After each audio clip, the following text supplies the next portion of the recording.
AI agents are here, bringing incredible potential, but also real risks. These autonomous digital helpers handle tasks and make decisions without direct human intervention. So, can we extend trust to them? At Ping Identity, we know digital trust must be earned and verified, especially for artificial intelligence. An AI agent should never impersonate a human, and a human should never give an agent direct credentials. That's why we're building a solution specifically for AI agents. We help you identify and authorize only the right AI agents. Each agent gets its own secure, traceable, and policy-based identity. We ensure they have just the access they need, only when they need it, with clear boundaries and expiration timers. It's about empowering your AI while keeping you in control. For critical tasks, human approval is essential. Human-in-the-loop authorization leverages built-in workflows to reduce risk, ensure compliance, and provide trusted human oversight. We also go beyond basic good bot, bad bot filtering. We analyze intent and behavior to weed out legitimate AI agents from those with bad intentions. Ping Identity simplifies agentic AI management with automated setup, tailored access, and easy deactivation. With continuous monitoring and detailed audits, we keep your AI agents functioning as intended and your organization secure. Ping Identity empowers you to embrace the power of AI agents without constant worry and gives you the clarity and control you need so your agents act with purpose and accountability, not risk.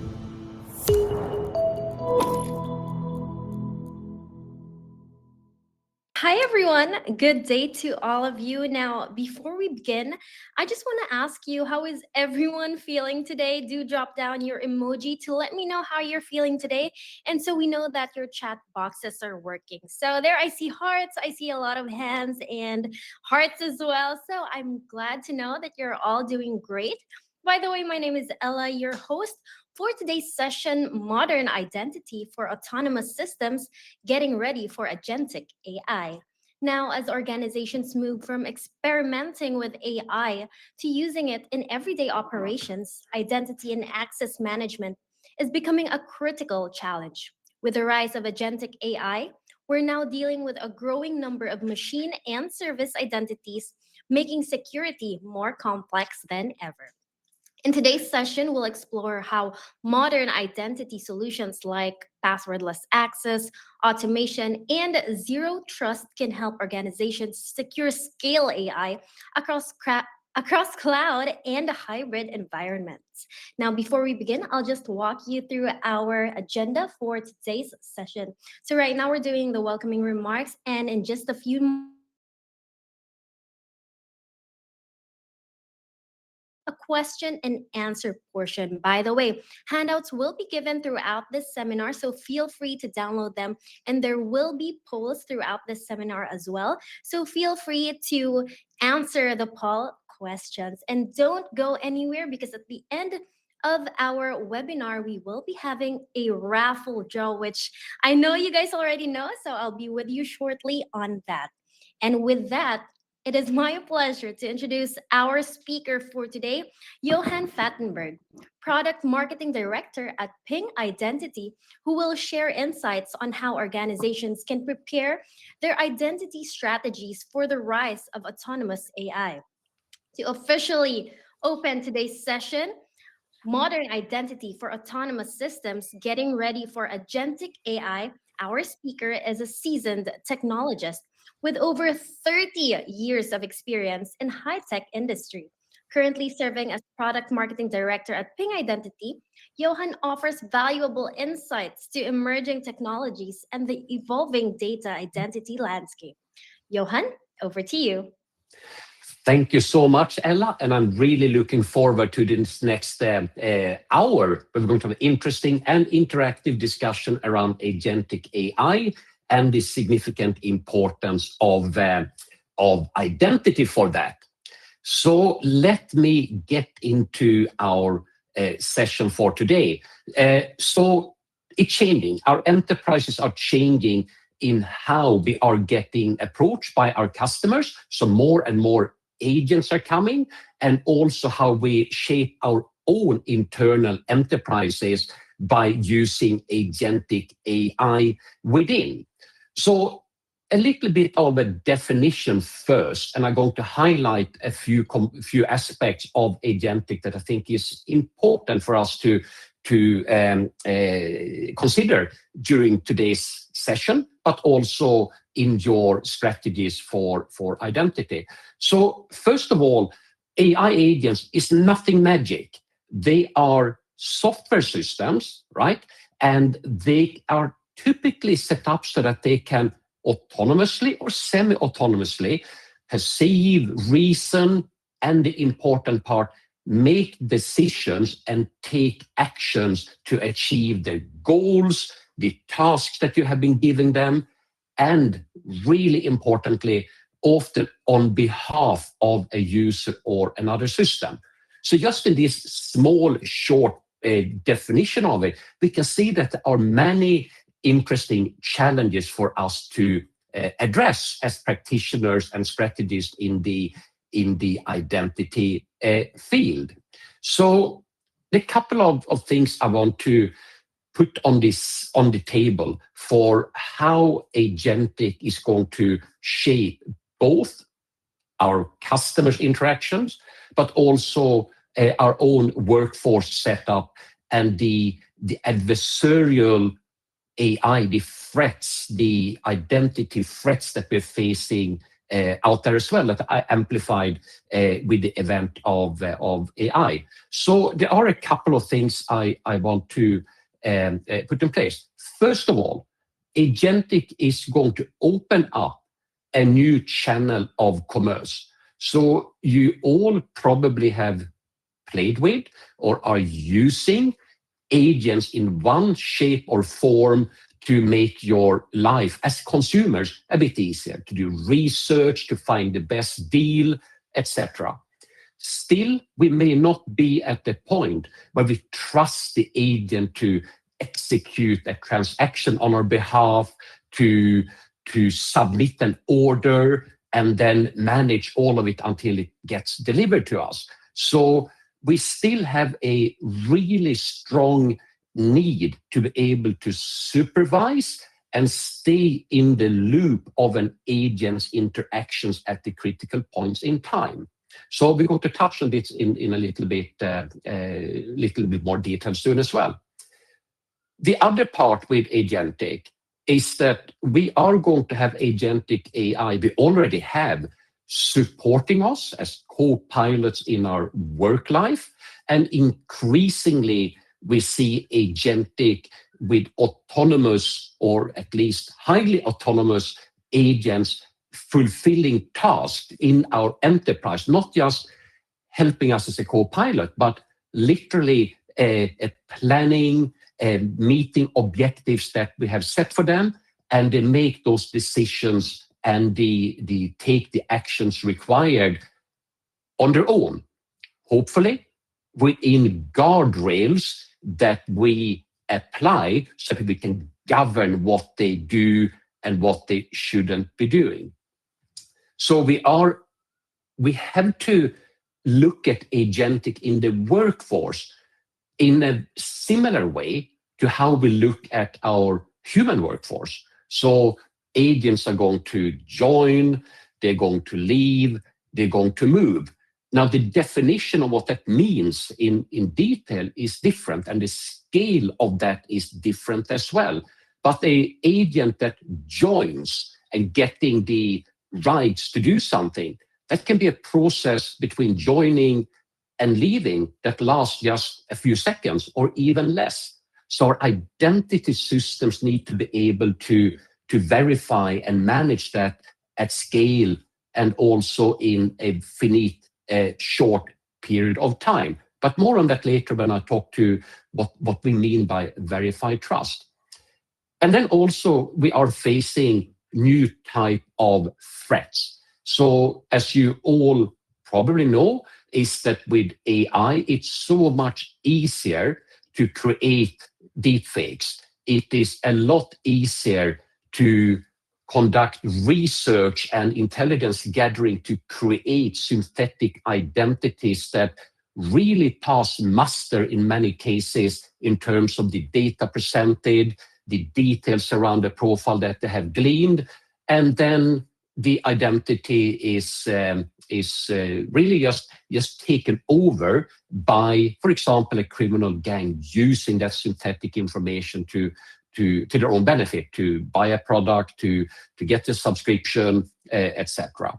So being able to protect against deepfakes is one thing that we need to do, but we also remember, because we're going to have agentic commerce, we also need to be able to let agents in and transact on behalf of identified users that have authorized the agent to do something. So it's no longer as easy to just try to ascertain, is it a bot coming? Because an agent that's working on behalf of a user for a good reason and for a good cause is going to look like a bot. It's a machine coming. So we need to be able to identify that it's an agent that we should let through, that we can trust, and that we know that it's operating on behalf of a specific user. So this is where we come in with what we call verified trust. So this is shifting, in a way, the model from doing a assessment that, for example, like we used to do way back, just at authentication time. And then we let people in, they can do what they need to do or what we think they should be doing, and then we let them leave, right? So we have a model now where we need to verify each and every interaction, especially when it comes to more sensitive type of interactions like value transfers, etc. And we need to be able to do this in real time. So all of a sudden, your identity system, the identity fabric supporting humans and agents, becomes that real-time critical control layer that needs to perform at the scale your business requires, be able to make decisions at the speed that the user, whether agent or human, is expecting from your business. So the significance of the identity fabric, especially in the era of agentic, is absolutely critical. And we also need to be able to look at context around interactions in verified trust, be able to adjust policies when risk level changes, when we get a signal that something in an interaction is not quite right. Then we need to apply and adjust the policies that we have put in place as controls in our enterprises. So it's no longer a static solution that is enough. Identity needs to be dynamic, real time. It needs to be fast. It needs to be predictable, and it needs to be able to integrate the identity security aspects, the identity assurance aspects, that is to be able to verify that is this really Bob coming in? Is this really a trusted agent doing something? And then also be able to manage the fraud attempts that are coming at us and be able to stop them before they impact your enterprise or your users. So verified trust brings together those three: security, assurance, and fraud areas under one integrated, unified fabric. So, and just to depict on a quite high level why identity is required at every step in a user journey. So what this picture tries to sort of articulate is that you're going to get agentic interactions coming from, of course, your customers, from your B2B partners.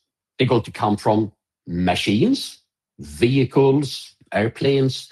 They're going to come from your supply chain partners, and also from within your workforce. So you're going to have a need to, from that huge majority, that huge number of agents, be able to identify and classify them. I'm going to come back to classify in a little while, because they're going to be some that are bad, adversarial, some are going to be good, they will give you business or they will do work on your organization's behalf. So you need to identify them. And then after you've done that, you need to be able to authenticate them. Can they prove who they claim to be? You verify their identity. Now with an agent, could be a certificate, could be a dynamic client ID, etc. But the authentication concept is applicable just as it is for humans, and you could argue it's even more important. So they prove who they are. And then when they go through that, they need to also show that they are authorized to do what they try to do. So for those of you who are technically in there, they may come with a given set of scopes that they can read something, write something, execute something, for example. But it's also important to realize that that set of permissions, if you wish, is not really static, because the agent, as it's planning its course of action, may need to change that. It may need a different type of permission. And that is where it becomes so important to get the human in the loop in most cases that can say, how? Now, this agent wants to also do this. Do you agree? Do you approve? Do you consent to that? And the user says yes, and you expand the guardrails, the mandate, the intent under which the agent is operating. Now, human in the loop can have challenges because you may get so many requests, right? So we need to think carefully about user experiences when it comes to agentic and human in the loop constructs. It's will require some careful thought, so you don't risk the security aspects, but also so that you don't provide a really bad user experience for the human that needs to be in that loop. And then the other aspect, and this is also the governance aspect of it. So especially for agents in your enterprise, like managed agents in your enterprise, how do you govern them? How do you do, for example, the joiner, mover, leaver process, the attestation of them? Do you have a human or a departmental owner, etc.? So being able to govern agent within your enterprise, as well as protect your enterprise from agentic adversarial interactions, is something that your identity strategy really needs to address at scale. So with that, I think also, and apologies here, I forgot to sort of highlight the polls. You can see out in the polling section that we have asked you for, there's a poll out there. We got a few answers, 83 answers, roughly a little bit less than half of the audience. What agentic use cases you consider for early adoption in your organization. And it's a fairly, I'll give you a couple more minutes to respond to that one as well, but it's a fairly sort of even distribution, like 30-ish%, a third on each. So, but the one that's out front there is that autonomous agents for internal process automation. That is the one that most of you are considering as use cases that will give hopefully a good benefit to your organization. And then the co-pilot is in the middle. And then we have the customer-facing agent for like support function, like really smart chatbots and buyer's assistants, etc., come in at the third. And so moving on, I just want to, and apologies if this is a little bit geeky and technical, I just want to highlight a couple of key things around agents. And as I said earlier, agents are software, right? But a couple of things that drives and make an agent and make it work, right?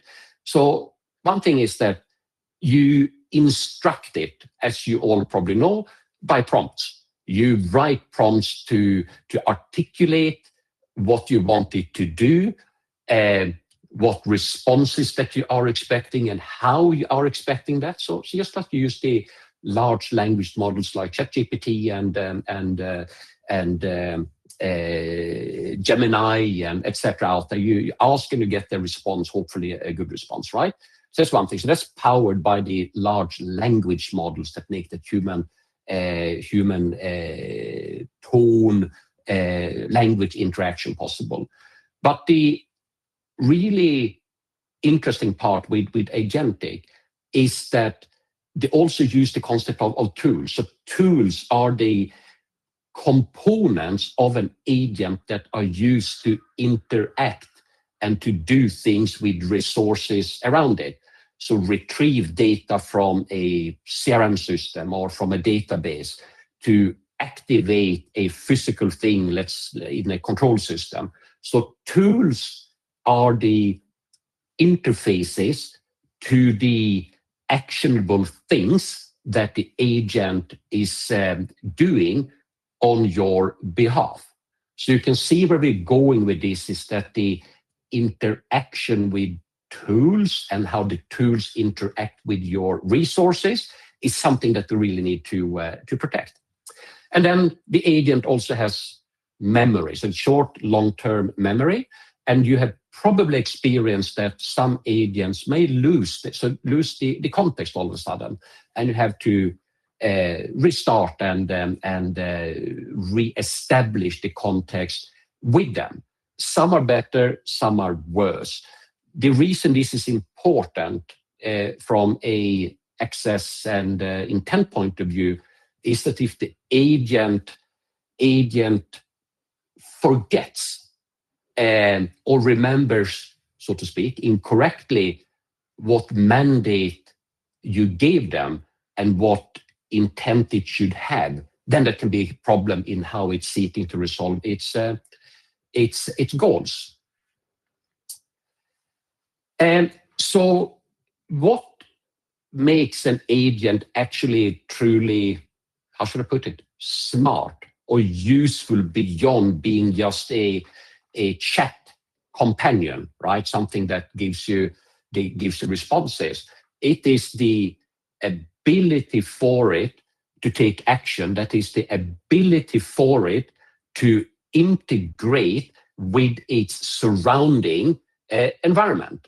So you will have agents, they will be using standard protocols and frameworks that we have in the industry to do the authentication, authorization, the consent, and also human interaction as well, that are out there. So they are at the base layer from a technology point of view. You want to leverage the OAuth 2 ground floors with the agentic extensions that are being specified. Fundamentally important. Don't do this on your own. Use the standards. And then you probably all are very aware of that we have the model context protocol. That is the way tools in a standard fashion can be integrated and also access controlled from a agentic point of view, so that we can give the agent the right access to what it needs to do. And then evolving and also available today, of course, is the agent-to-agent protocol, as well as the agent payment protocols that you probably have seen a lot of out there. That's needed when the agent is starting to take action on your behalf and shop and order things with you. So this interactive aspect of the agent that actually affecting part in the real world and taking real actions, that means that identity access management is so central. You cannot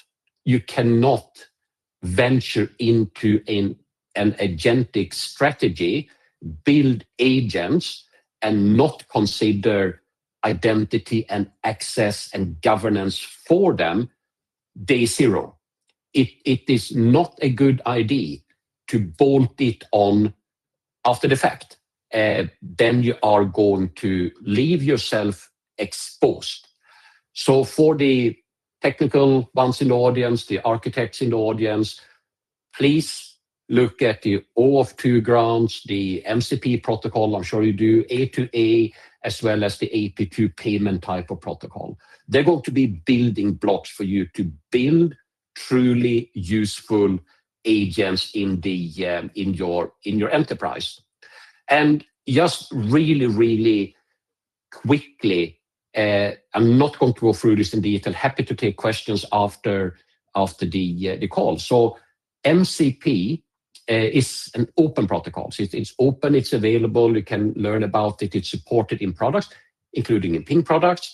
Is that it is the layer where you can really apply access controls from an agentic point of view, as well as a whole raft of other things in terms of capability descriptions, etc., from the tools, so the agent knows how to interact with it.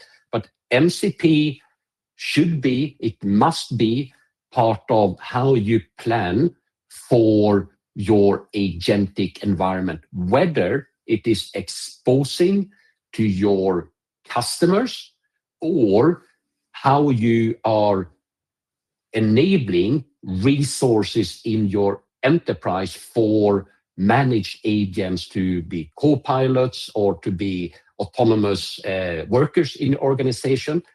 MCP needs to be part of that agentic identity, access management, and governance control plane. Significantly important.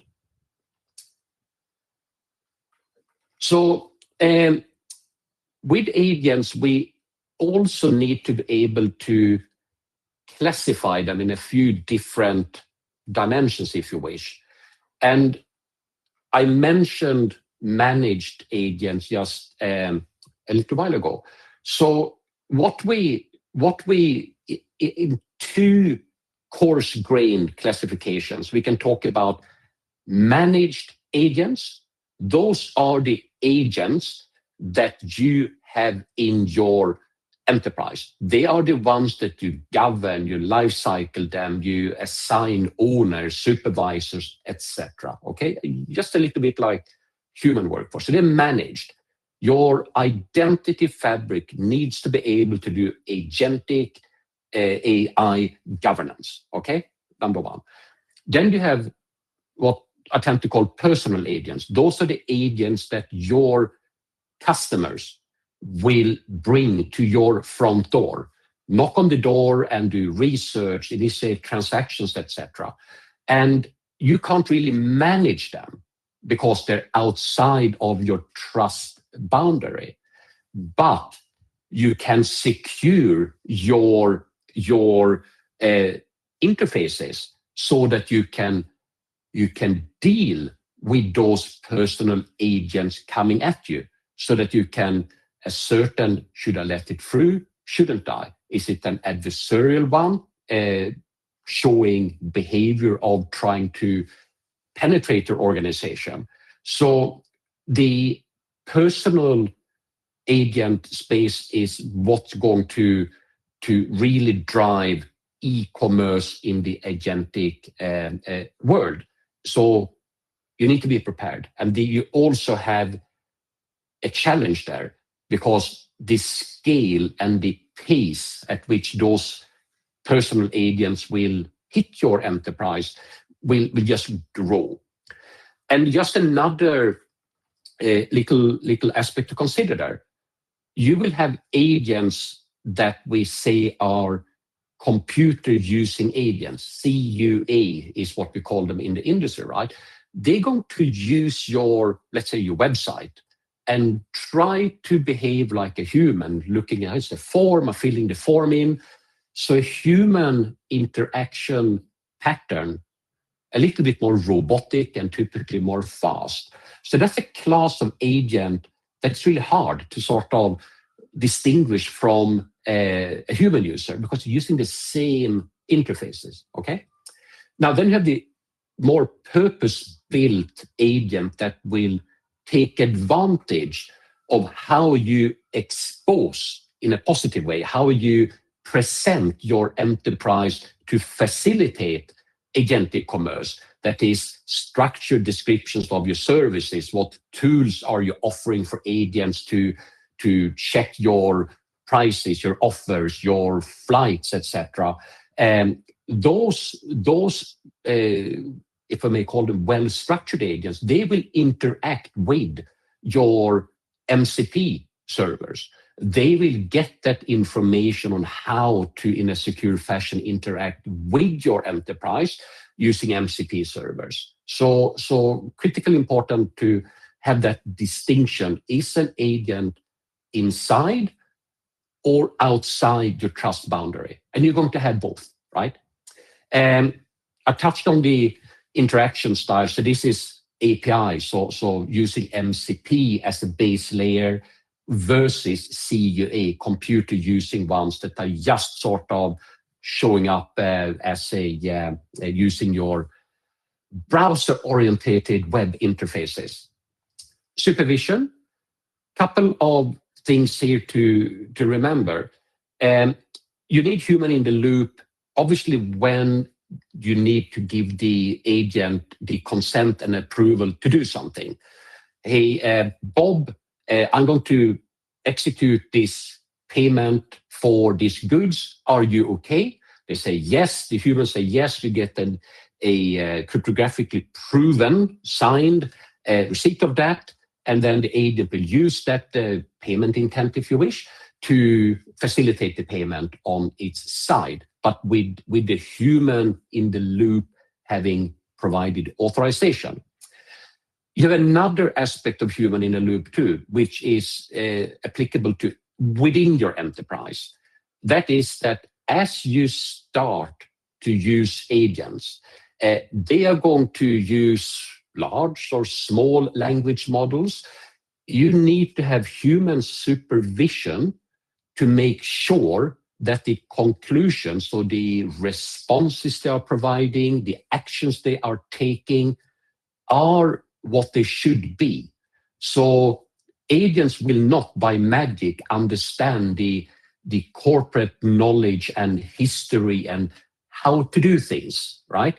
You need to verify its suggestions and say, yep, this is good. If it's not, you have to readjust it. You have to use RAG or similar to say, okay, you can refine your answer by taking this information that I'm now giving you into consideration. So you're training the agent to move internally from being an intern to being a highly valuable contributing team member, if I can use that term.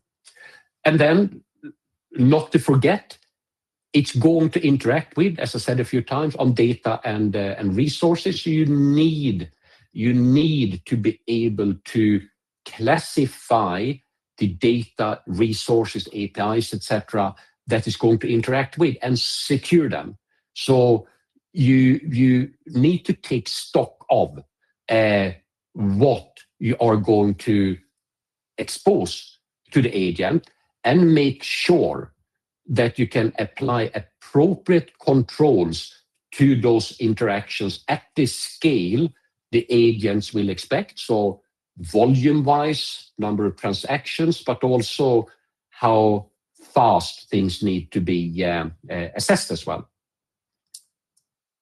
So with that, there's another poll. I draw your attention to that one, which is, you'll see it out on screen here. So what business value do you expect from your agentic solutions? And you will have 4 options. One is like cost savings, create new revenue streams with leading questions, where that may lead to, productivity improvements, or all of the above. So I can see we have about 70 answers or so.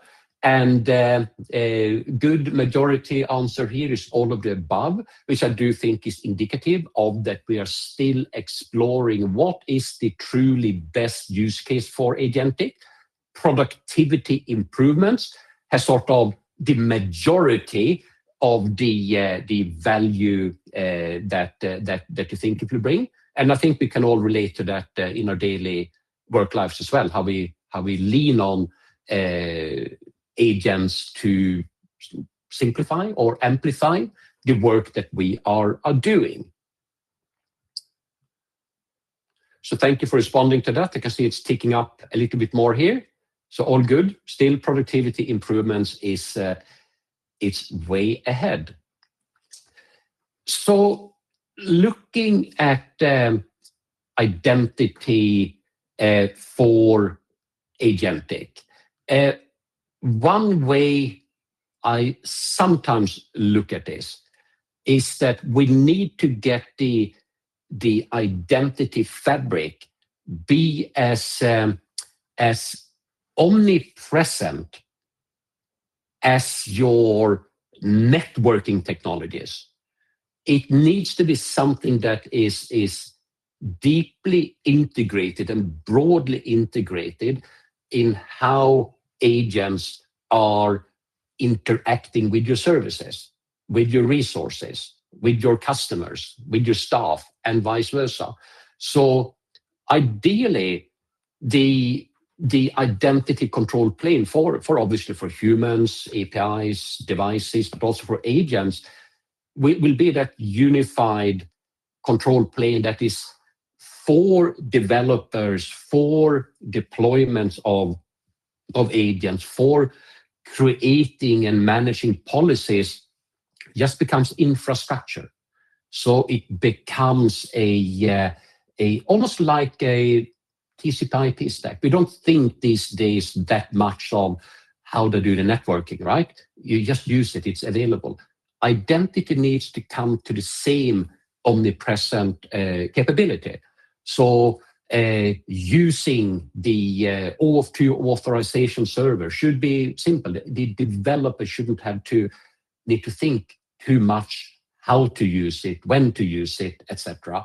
It should be exposed in your identity fabric as a common, easily usable identity service that you then feed in the relevant information like identity and authorizations, mandates, intents, etc.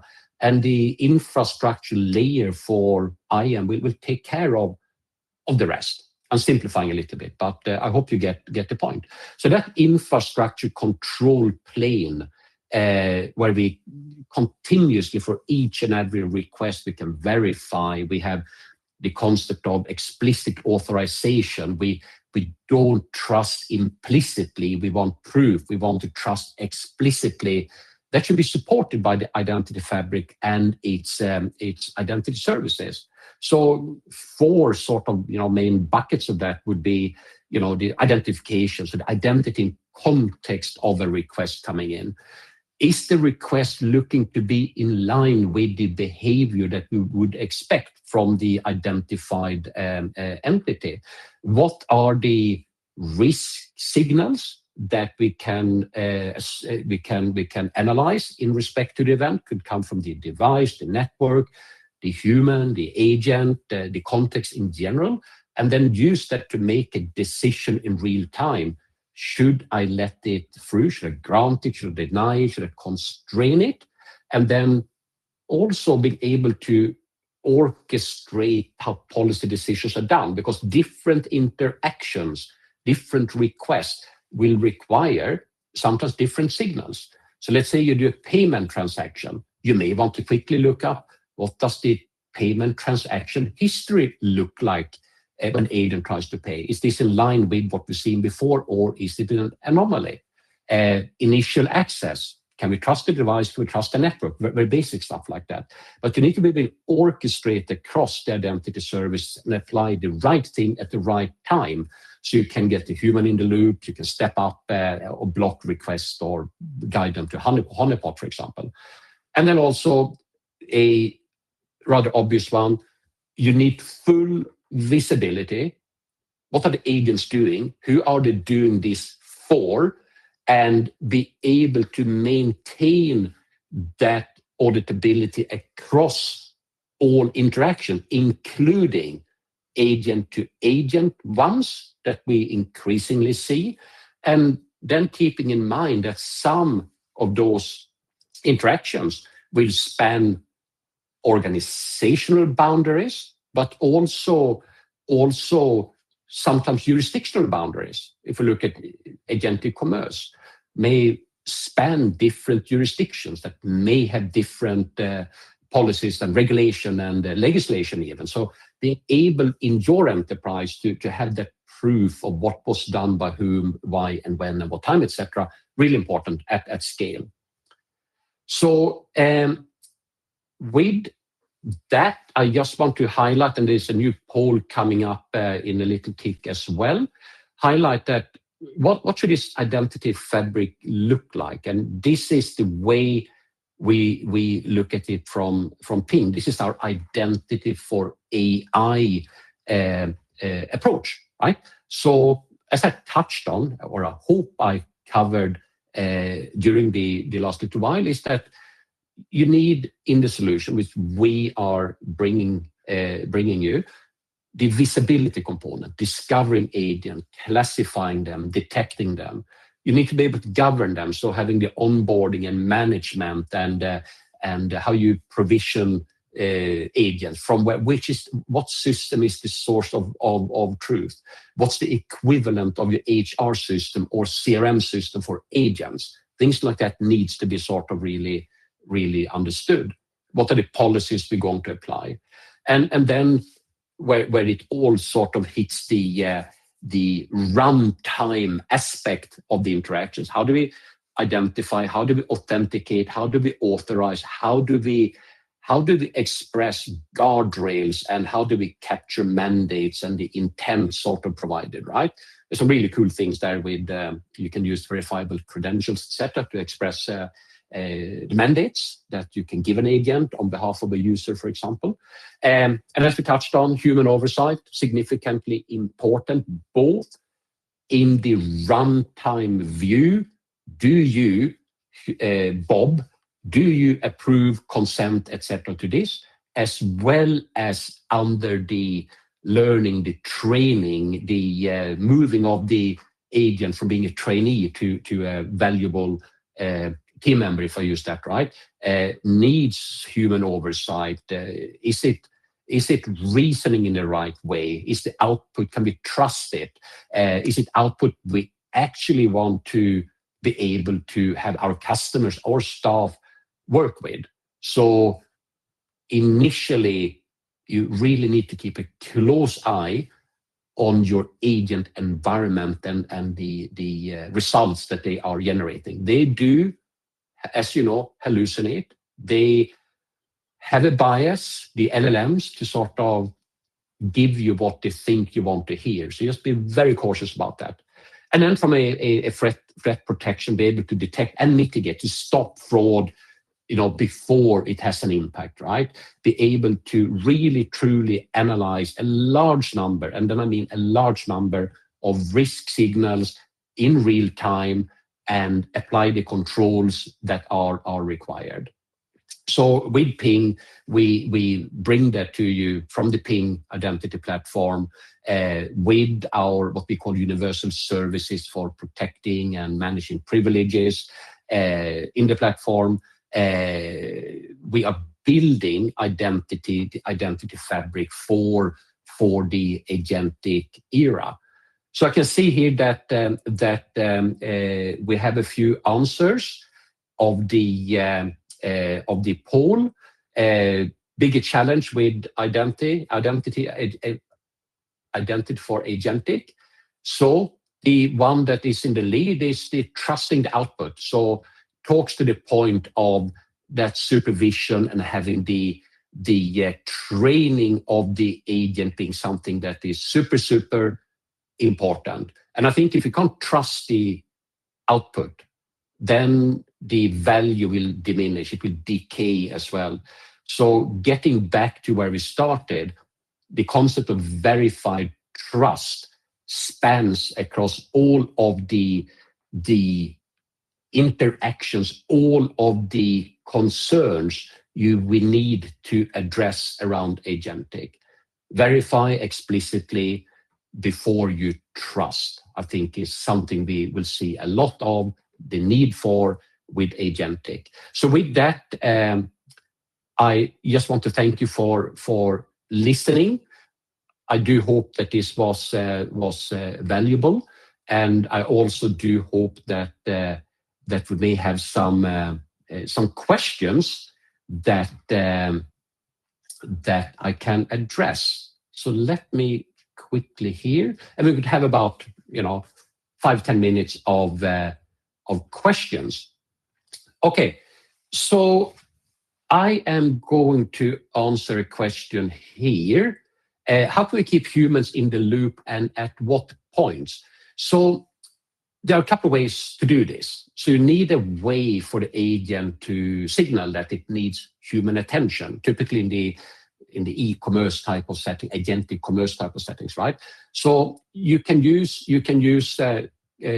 standards such as client-initiated back-channel authentication that will allow you to sort of reach out to the identified user and ask them for some consent. You can also, and this is let's say you want to keep the human in the loop for approving like a payment. You can do a binding message that is part of like a payment type of flow, and that binding message will be presented to the user. So we can use again SIBA. We can use some of our device and transaction signing capabilities to get that message out, and the user will say, "Yes, I accept this."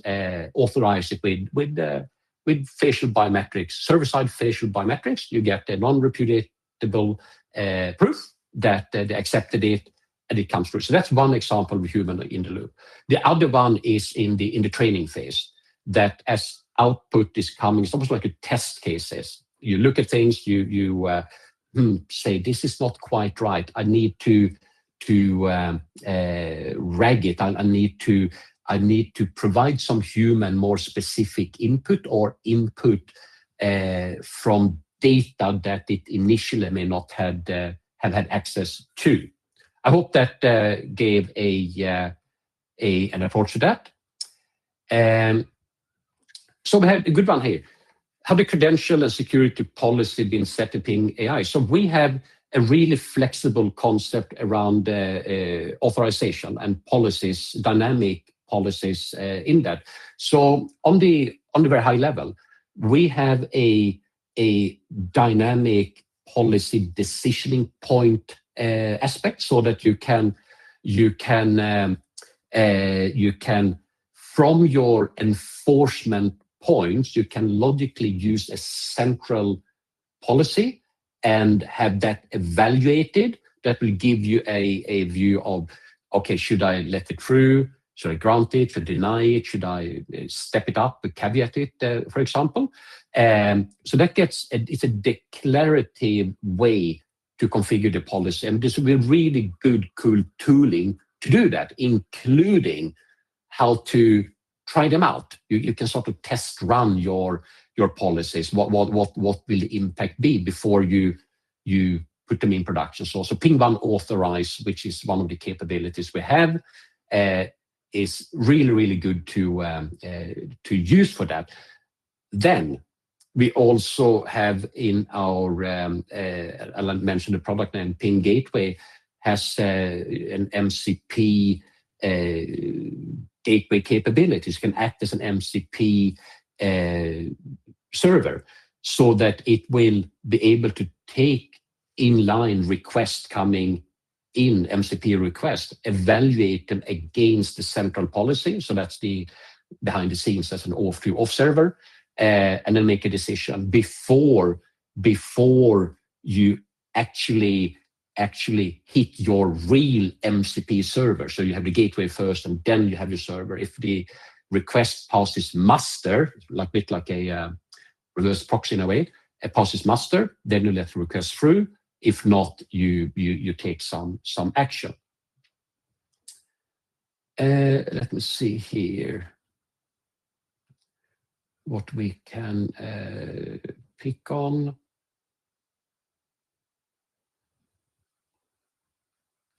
This one here with how does ping support zero trust architecture? So coming back to this, that we are able to continuously verify interactions and requests.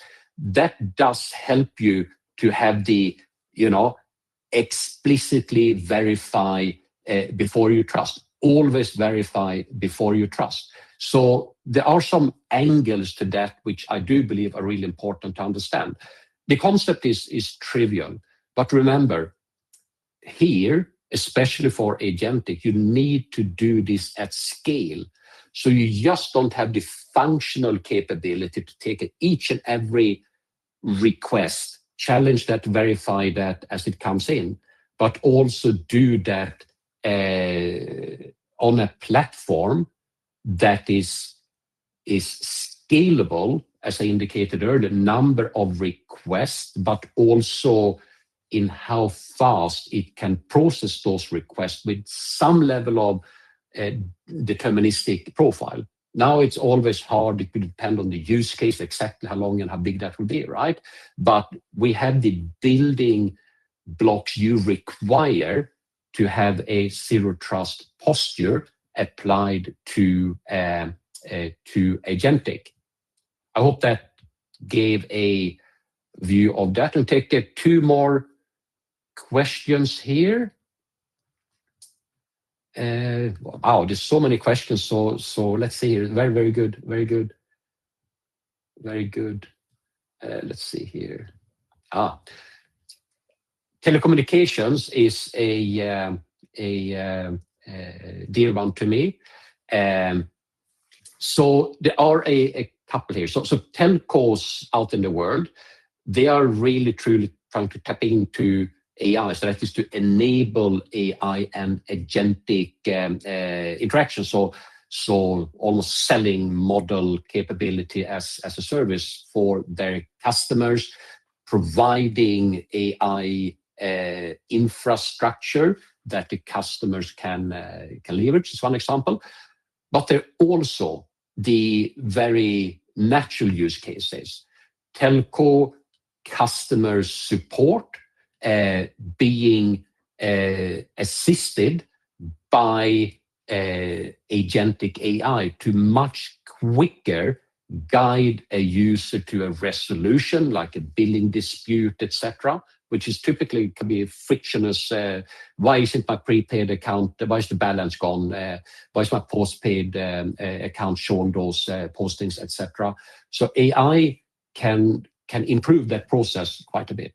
Then you have within the enterprise for telecommunications, troubleshooting, finding network bottlenecks, finding network errors, and helping you to restore function faster with AI-assisted processes is another case. And then the GSMA, the organization behind mobile operators, standards, etc., they just put a paper out last month on how telcos can tap into AI and agentic, both as a business driver, so revenue generating, as well as for improving customer service, as well as the operational aspect, network optimization, so on and so forth.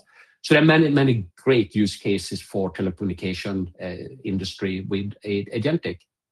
But you need to be able to secure it, right? And that's where we're coming in from Ping Identity. Take one more question. Let me see here. Yeah, probably take this one here. So what are the significant industry standards we should consider? We touched on this during the presentation, right? But there is one which is the identity plumbing, if you wish. That is OAuth 2, and the flows that you are familiar with already, hopefully, the three-legged OAuth 2 flows, for example, credential grants, etc. but also there are extensions being worked on as we speak that are specifically for Agentic to facilitate a simpler agent-to-agent interaction with OAuth2 based security between agents. So things like token translation, etc., security token translation will be important there. So OAuth2 and the addendums for Agentic, can't remember the number, really important. Also, the model context protocol, super important. That will be how you define what your tools will expose in a secure fashion to your agents. Number 3, the agent-to-agent protocols that are in the industry. And so the A2A protocol supported by the big brands we are familiar with out there is really good. And then the AP2, so the payment industry is really rallying behind AP2 as a protocol to execute those value transfers. Significantly important. And that's the protocol that also makes really cool use of verifiable credentials to have intents and mandates cryptographically protected, signed, and approved, which from Ping, we have our Ping1 Neo capability for that. So with that, I'm looking at the clock, and I do think that I should finish my Q&A now. There's some questions that probably won't answered. See if you can get back somehow with that. So thanks for that. Really do appreciate that. Thank you so much. Hi to everyone once again, and thank you so much to Johan for that very, very insightful talk and discussion, and of course for trying to answer all of the questions. And thank you to all of you here today for being very engaged in our webinar. I know that you have a lot of questions, and if at any point you have any further questions, please don't hesitate to get in touch with us. The contact details are on your screen, so feel free to send those emails. And by the way, before we close this program, we would like to remind everyone that we will be sending a recording of today's session.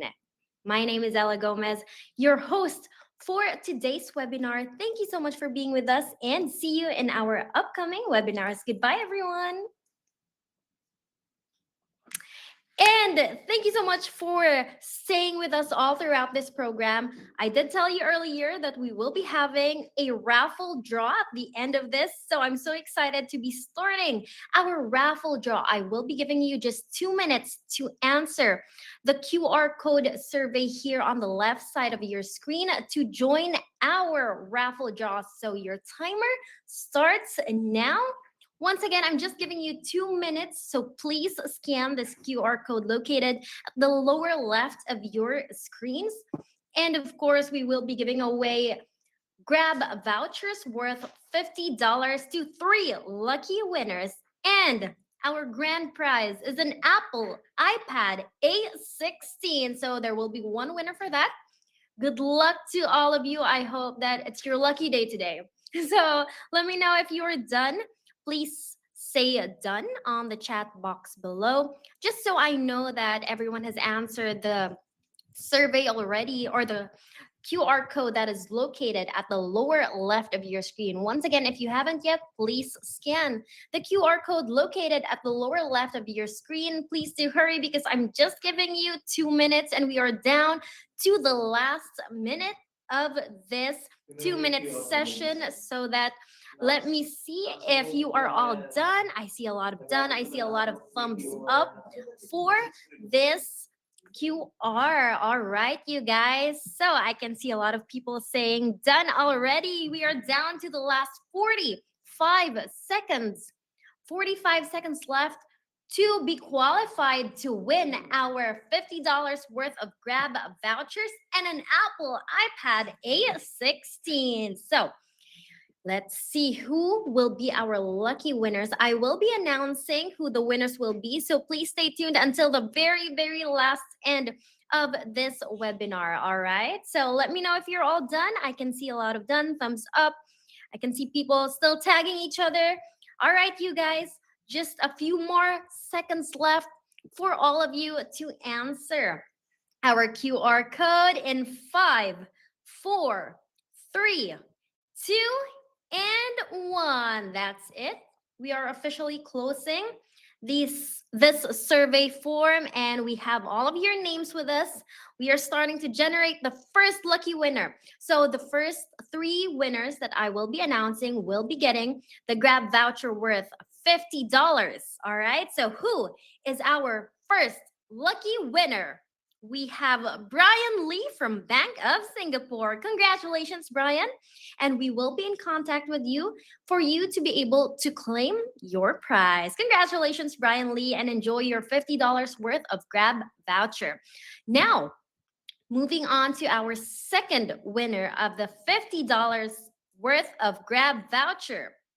Our winner is Maulana Safrizal from Bank Tabugan.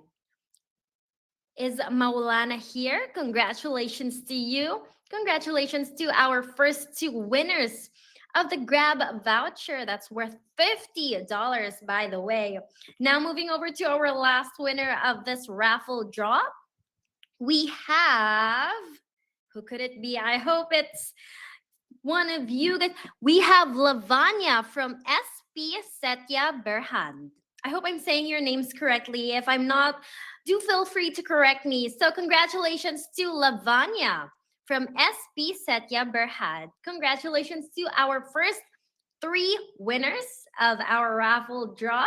And once again, like what I said earlier, we will be in contact with you all for you to claim your prize. All right, so this is it. The last draw for today's session. Who will take home the Apple iPad A16? Okay, I can see a lot of people manifesting. I want iPad. I hope it's me. Congratulations to the winner. We have Kerwin Tang from Security Bank Corporation. Congratulations to you, Kerwin Tang from Security Bank Corporation for your brand new Apple iPad A16. And congratulations to all of you here who attended, because it was really an insightful session and it was an engaging one. So thank you for being with us. Congratulations to all of the winners and have a good day, everybody. Goodbye.